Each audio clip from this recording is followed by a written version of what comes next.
Why the LA Lakers are a nightmare matchup for the Phoenix Suns. So as we all know, last night we watched the Lakers put on an incredible show against the Warriors. It was everything we wanted that play-in game to be. We'll talk about the Lakers specifically a little bit later, but now we do know that the first round matchup in the 2-7 of the Western Conference is going to be the Phoenix Suns versus the LA Lakers. And in this video, I'm going to be making the case that the Lakers are a nightmare matchup for Phoenix. And despite everything that the Suns do well, and despite how much I like the Suns, this is probably worst case scenario in terms of their postseason route, having to face the Lakers in the first round. And that's what we're going to be talking about in this video. Quickly, before we get started, I like to remind people, I post every single day NBA stuff, most consistent NBA stuff on YouTube, daily uploads, as I said. So if that's something you're interested in, consider subscribing, leave a like rating on the video as well. And there's a link in the description if you guys want to hang out with me outside of these videos. With those things said, let's talk about this matchup. So Phoenix first. Let's give Phoenix all the credit in the world, right? They're a 51-win team in a shortened season. One of their best records in forever. They have a top 10 rating, both offensive as well as defensive rating. They're playing well down the stretch of the season. They have guys you can count on late in games, and Chris Paul and Devin Booker. They have a ton of depth. They have size. They have everything you need, all the makings of a great team. And I wasn't super optimistic about Phoenix before the season. I think I said that they would finish somewhere in the 6, 7, or 8 range. I thought they would make the postseason, but I certainly did not expect them to be the 2 seed. But a week or two into the season, I made a video about how clear it was that this team was going to be really good, for a variety of different reasons. Chris Paul staying healthy being one of them, Devin Booker having a great season being one of them, depth being one of them, but just not putting bad basketball players on the floor has been their thing all season long. Throughout all the protocol stuff, throughout all the injury stuff, they've managed to keep good players on the floor at all times, and it's been one of the biggest reasons why they've been so successful. So all the credit in the world to Phoenix. But for this team and for Chris Paul and for all these guys, this is worst case scenario for them in terms of your postseason matchup. Your reward for winning 51 games, for getting the 2 seed, for almost getting the 1 seed, is having to play the defending champion LA Lakers in the first round in a 7-game series. And granted, this is a Lakers team that barely snuck by a Warriors team that I think everybody knows now after watching that play-in game, outside of Steph, quite simply isn't very good. And they only beat that Warriors team by 3 points. And some of the weaknesses that exist there for Golden State that are shared with Phoenix could potentially be an issue for Phoenix as well. And still, the Warriors, despite a much less talented roster than what Phoenix has bringing to the table, was almost able to beat the Lakers and arguably should have beaten them after being up by double digits at the end of the first half. But still, this is it's just not a good matchup at all. And I legitimately feel bad. I feel bad for Phoenix. I feel bad for their fans. Not that they're guaranteed to lose in the first round, but a team that I felt like had a good chance to make a long postseason run, even if they do beat LA, it's going to be a much more difficult run than arguably it should be for a team that is the 2 seed just because of the circumstances around this Lakers season.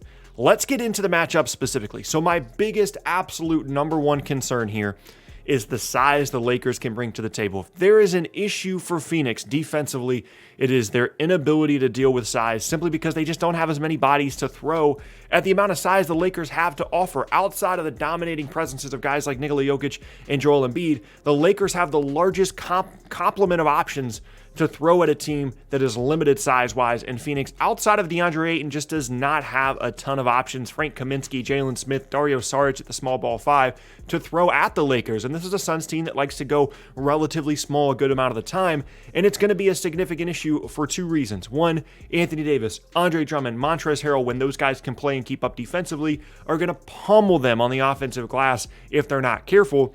And that's going to limit some of their transition game as well, because they're going to have to keep more guys back in order to rebound. But as we all know about the Lakers, they have the ultimate trump card in every single game, in every single series. They broke it out a little bit in that Warriors game, and that's one of the big reasons they started to come back.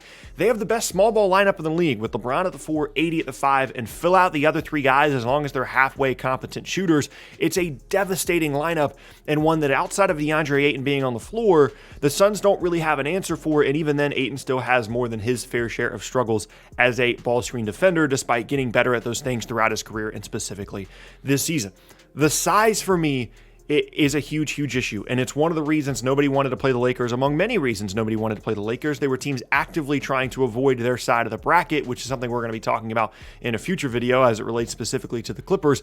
But for the Suns specifically, they would have much rather played the Warriors, as most teams probably would have. It's in terms of, it's not easy, but in terms of difficulty, it is easier to have to deal with Steph every single game with the amount of, guys that they have they can guard on the perimeter than it is to deal with the constant size and the physicality that this Lakers team brings to the table. The other significant issue for me outside of the size thing is just the Lakers have the two best players in the series, and that's going to be the case in pretty much, if not every single series that they play, and that's why they're so dangerous as a 7 seed, assuming these guys are healthy, which is something that we can get to later. LeBron and Anthony Davis are going to be the two best players in pretty much any series that they play. And even though the Suns have the advantage when it comes to depth and versatility, and they've got two great players and two guys that are really, really good down the stretch of these games, and that's exactly what you're going to need in the postseason. It's still LeBron, it's still Anthony Davis, and it's still bigger guys against smaller guys, and that is going to be a significant issue. Now, the caveat to all this, among many of them, if I'm honest, is one, the injury stuff. We don't know what percentage healthy LeBron is. We don't know what percentage healthy Anthony Davis is. We know that those two guys can be devastating against this Suns team. But if they're not fully healthy, their effectiveness is going to be limited. And that is the one big thing that they have over Phoenix, is having the two best guys in the series and then the size that those two guys provide, whether that be versatility-wise in small ball lineups or size-wise in some of their bigger lineups. And then the other thing is just that this is not a team that has played a ton together. The Lakers have not had a ton of experience playing their guys together. It's why late in the year, they were playing all of their players together in a situation in which some teams probably would have rested and not really cared if they were the 7 and the 8 or whatever the case may be. They just needed to get reps. They needed their guys to get some important minutes together. And based off some stuff that they showed against the Warriors, that was a good idea, because at times they did not look like they were very cohesive. It got better throughout the game, but that is going to be, kind of one of the overarching issues for this Lakers team is, are they connected enough? Have they had enough time to understand their defensive rotations in comparison to last year, in which, even though it was the first year that a lot of those guys were together, at least the first year Anthony Davis was there, they had the opportunity to really build that chemistry. They haven't had that. And then, of course, they have the swagger and the confidence of defending champions. So if you're a Suns fan and you're nervous, I don't blame you. I'm not saying it's impossible by any means for Phoenix to win this series. They have an advantage in a lot of different categories. They have by far the better team overall from a depth perspective. They have a ton of wings that they can throw at LeBron. They've got a little bit of versatility in the front court, and don't sleep on Chris Paul or Devin Booker in any scenario, right? They've got guard defenders. They've got guys that they can throw at the Lakers defensively, and they're going to be able to score the ball. They're going to be an efficient offensive team, quite simply just because of Chris Paul and Devin Booker. And there's a reason why this team won 51 games, and this matchup specifically is really the only thing that scares me about Phoenix. I think Phoenix is really good, and if you put them in a 7-game series tomorrow against Utah, I would pick Phoenix. I think Phoenix, seeding-wise, is the best team in the West right now.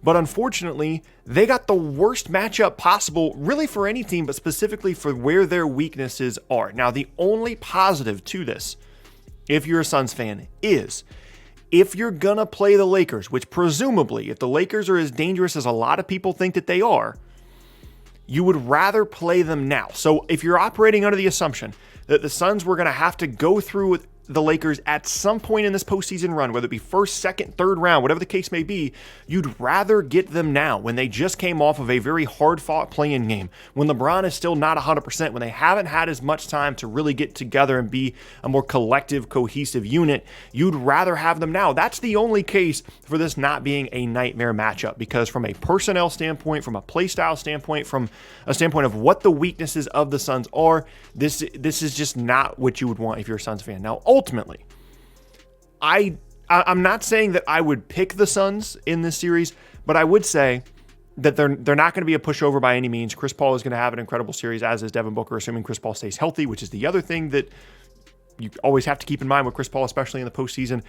All I'm making the case for in this video, and I think it's very clear, is that this is just not the team that you want to play. And I think that was made clear by a lot of teams' decisions as we got down the stretch here. It was a very, very strange circumstance. This was a dominant, absolutely dominant Lakers team through 30 games. Then guys started to get hurt, and all of a sudden they're a 7 seed in a very, very tough and competitive Western Conference. And it's an abnormal situation, and it's one that is going to most negatively affect, primarily right now, the Phoenix Suns.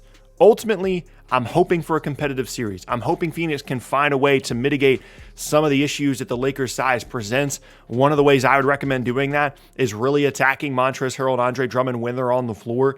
Anthony Davis is really the only big that should have any business being on the floor against this Suns offense in terms of their ability to defend. But if the Lakers can find a way to hide those guys and then punish Phoenix on the offensive end of the floor with offensive rebounds and just overwhelming size, that's really going to be the decider in the series. We know LeBron's going to be great. We know Anthony Davis is going to be great. We're hoping Devin Booker and Chris Paul are also going to be awesome, and the Suns are going to be able to shoot the ball well. It's going to be decided in the front court and how much of an impact the Suns allow guys like Drummond and Harrell to have on the series. They're going to have an opportunity to play those guys off the floor in the postseason. We've seen it in the past with Drummond in regular season minutes where he just can't guard well enough. We've seen it in the past with Harrell, most specifically last postseason, not being able to stay on the floor defensively. That is their avenue. That is their path to winning this series, is obviously trying to limit LeBron and Anthony Davis as much as you can. But if you can get them to not be able to play Drummond and Harrell as much, it limits their depth. And yes, you have to deal with that small ball lineup of LeBron at the 4 and AD at the 5 more, but that's going to tire those guys out more. And it's just not going to be something that is going to be as effective the longer they do it. It's just like the super small ball lineup the Warriors used to use. They don't want to use it all the time. They know how good it is, but they also know how tiring it is to play that small. And that extends to a lesser extent, but in the similar way to this Lakers lineup. Attack Drummond, attack Harrell, and you might win this first round series. And it'd be kind of crazy for the way this year went for the Lakers to then end up losing in the first round.